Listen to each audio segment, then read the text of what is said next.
Hello, ഇന്നത്തെ നമ്മുടെ recipe ഒരു ഈവനിങ് സ്നാക്സ് ആണ്. പൊട്ടറ്റോയും റവയും ഉണ്ടെന്നുണ്ടെങ്കിൽ വളരെ എളുപ്പത്തിന് നമുക്ക് വീട്ടിൽ തയ്യാറാക്കാൻ പറ്റുന്ന നല്ല ടേസ്റ്റി ആയിട്ടുള്ള പൊട്ടറ്റോ റിങ്ങാണ് തയ്യാറാക്കുന്നത്. കുട്ടികൾക്കൊക്കെ തീർച്ചയായിട്ടും ഇഷ്ടപ്പെടും. അപ്പോൾ നമുക്ക് ഇതെങ്ങനെ റെഡിയാക്കുന്നതെന്ന് നോക്കാം. ആദ്യം നമുക്ക് അരക്കപ്പ് റവ എടുക്കുക. അത് എന്നിട്ട് മിക്സിയിലെ ജാറിലേക്ക് ഇട്ട് കൊടുക്കുക. വറുത്തതായാലും വറുക്കാത്തതായാലും കുഴപ്പമില്ല. എന്നിട്ട് ഇത് നന്നായിട്ടൊന്ന് പൊടിച്ചെടുക്കണം. അപ്പോൾ ഇതുപോലെ പൊടിച്ചെടുത്തിട്ട് നമുക്കൊരു സൈഡിലേക്ക് മാറ്റി വയ്ക്കാം. ഇനി നമുക്ക് ഒരു പാനിലേക്ക് 2 കഷ്ണം ബട്ടർ ഇട്ട് കൊടുക്കാം. അപ്പോൾ ബട്ടറിന് പകരം സൺഫ്ലവർ ഓയിലായാലും മതി. 2 ടേബിൾ സ്പൂൺ ചേർത്ത് കൊടുക്കാം. ഇതിലേക്ക് ഒരു 4 അല്ലി വെളുത്തുള്ളി ചെറുതായിട്ടൊന്ന് അരിഞ്ഞെടുത്തതാണ്. അപ്പോൾ അതും കൂടി ചേർത്ത് കൊടുത്തിട്ട് നന്നായിട്ടൊന്ന് ഫ്രൈ ആക്കി എടുക്കാം. ഇതിലേക്ക് 1 ടീസ്പൂൺ ചില്ലി ഫ്ലേക്സും കൂടി ചേർത്ത് കൊടുക്കാം. അതും കൂടി ഒന്ന് നന്നായിട്ട് ഫ്രൈ ആക്കി എടുക്കണം. പിന്നെ ഇതിലേക്ക് അരക്കപ്പ് വെള്ളം ചേർത്ത് കൊടുക്കാം. അരക്കപ്പ് റവയ്ക്ക് അരക്കപ്പ് വെള്ളമാണ് ഞാൻ ചേർത്ത് കൊടുക്കുന്നത്. അതിലേക്ക് ആവശ്യത്തിന് ഉപ്പും കൂടി ചേർത്ത് കൊടുക്കുക. എന്നിട്ട് നമ്മൾ പൊടിച്ചു വെച്ചിരിക്കുന്ന റവ ഇതിലേക്ക് ചേർത്ത് കൊടുക്കാം. അതിനുശേഷം റവയും കൂടി നന്നായിട്ടൊന്ന് വാട്ടിയെടുക്കണം. നല്ല സോഫ്റ്റ് ആക്കി എടുക്കുക. ചെറിയ തീ വെച്ചിട്ട് നന്നായിട്ടൊന്ന് ഇളക്കി കൊടുക്കുക. അതിനുശേഷം നല്ലതുപോലെ ഒന്ന് സോഫ്റ്റ് ആക്കി എടുക്കുക. അപ്പോൾ ഇതുപോലെ വെള്ളമൊക്കെ വറ്റി നന്നായിട്ട് റവ സോഫ്റ്റായി വരുന്ന സമയത്ത് ഇതിലേക്ക് നമുക്ക് ഉരുളക്കിഴങ്ങ് ചേർത്ത് കൊടുക്കാം. മീഡിയം സൈസ് 2 ഉരുളക്കിഴങ്ങ് നന്നായിട്ടൊന്ന് വേവിച്ചെടുത്തതാണ്. ഉപ്പിടാതെ വേവിച്ചതാണ്. വേവിച്ച് ഉടച്ചെടുത്തതാണ്. അപ്പം വലുതാണെന്നുണ്ടെങ്കിൽ ഒരെണ്ണം ചേർത്ത് കൊടുത്താൽ മതി. അപ്പോൾ ഉരുളക്കിഴങ്ങ് കൂടി ചേർത്ത് കൊടുത്തതിന് ശേഷം നല്ലപോലെ ഒന്ന് മിക്സ് ചെയ്തെടുക്കുക. റവയും ഉരുളക്കിഴങ്ങും നന്നായിട്ട് മിക്സ് ചെയ്ത് നല്ല സോഫ്റ്റ് ആക്കി എടുക്കണം. അപ്പോൾ ഇതുപോലെ റെഡിയാക്കി എടുത്തതിന് ശേഷം നമുക്കിതിനി ഒരു പാത്രത്തിലോട്ട് ഒന്ന് ചൂടാറാനായിട്ട് മാറ്റി വയ്ക്കാം. അപ്പോൾ ചെറുതായിട്ടൊന്ന് ചൂടാറി വരുന്ന സമയത്ത് ഇതിലേക്ക് 1 ടേബിൾ സ്പൂൺ മല്ലിയില ചെറുതായിട്ടൊന്ന് അരിഞ്ഞെടുത്തതാണ്. അത് ചേർത്ത് കൊടുക്കാം. നമ്മൾ റവ വാട്ടുന്ന സമയത്ത് ചേർത്ത് കൊടുത്താലും മതി. ഫ്രൈ ചെയ്തെടുക്കുന്നതുകൊണ്ട് കുഴപ്പമില്ല. അപ്പോൾ ഇതിലേക്ക് ഇനി 2 ടേബിൾ സ്പൂൺ കോൺഫ്ലോറും കൂടി ചേർത്ത് കൊടുക്കണം. അതും കൂടി ചേർത്ത് കൊടുത്തതിന് ശേഷം കൈകൊണ്ട് തന്നെ നന്നായിട്ട് ഇതൊന്ന് കുഴച്ചെടുക്കുക. അപ്പോൾ നമ്മുടെ ചപ്പാത്തി മാവിൻ്റെയൊക്കെ പരുവത്തിന് നന്നായിട്ട് കുഴച്ചെടുത്ത് വയ്ക്കുക. നല്ല സോഫ്റ്റ് മാവാക്കി എടുത്ത് വയ്ക്കണം. വെള്ളം ചേർക്കേണ്ട ആവശ്യമൊന്നുമില്ല. ഒരുപാട് ഡ്രൈ ആയിട്ട് തോന്നുകയാണെങ്കിൽ മാത്രം 1 ടേബിൾ സ്പൂൺ ഓയിൽ ഒഴിച്ചെടുത്താൽ മതി. എന്നിട്ടിത് നന്നായിട്ട് തന്നെ കുഴച്ചെടുത്ത് വയ്ക്കുക.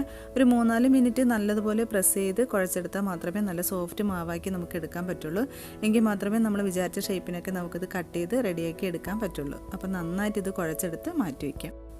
അപ്പോൾ ഇതുപോലെ നല്ല സോഫ്റ്റ് മാവാക്കി കുഴച്ചെടുക്കാം. ഇനി നമുക്കിതൊന്ന് പരത്തിയെടുക്കണം. അപ്പോൾ ഇതിൽ നിന്ന് കുറച്ച് മാവ് എടുത്തതിന് ശേഷം നമുക്ക് ചപ്പാത്തിക്കൊക്കെ പരത്തുന്ന പോലെ നല്ലതുപോലെ വലുതാക്കി ഒന്ന് പരത്തിയെടുക്കുക. അപ്പോൾ സോഫ്റ്റാക്കി കുഴച്ച് വയ്ക്കുന്നതുകൊണ്ട് പരത്തിയെടുക്കാനൊക്കെ എളുപ്പമാണ്. നല്ലതായിട്ട് നൈസാക്കി ഒന്ന് പരത്തിയെടുക്കുക. അതിനുശേഷം നമുക്കിത് റിങ്ങായിട്ടൊന്ന് കട്ട് ചെയ്തെടുക്കാൻ വേണ്ടിയിട്ട് ഒരു ഗ്ലാസ് ഉണ്ടെന്നുണ്ടെങ്കിൽ റൗണ്ട് ഷേപ്പിനുള്ള ഒരു ഗ്ലാസ് ഉണ്ടെന്നുണ്ടെങ്കിൽ അത് വെച്ച് കട്ട് ചെയ്യുക. അപ്പോൾ എൻ്റെ കയ്യിൽ ഇതാണുള്ളത്. ഞാൻ ചെറിയൊരു ബൗളാണ് എടുക്കുന്നത്. അപ്പോൾ അത് വെച്ചിട്ടൊന്ന് പ്രസ് ചെയ്ത് കൊടുക്കുക. ഒരു റൗണ്ട് ഷേപ്പിന് ഒന്ന് കട്ട് ചെയ്തെടുക്കാം.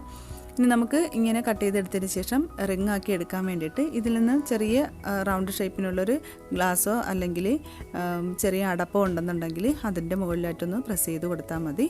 അപ്പോൾ ഇതേപോലെ ഒന്ന് പ്രസ് ചെയ്ത് കൊടുക്കുമ്പോഴത്തേക്ക് നമുക്ക് നല്ല റിങ്ങായിട്ട് എടുക്കാൻ പറ്റും.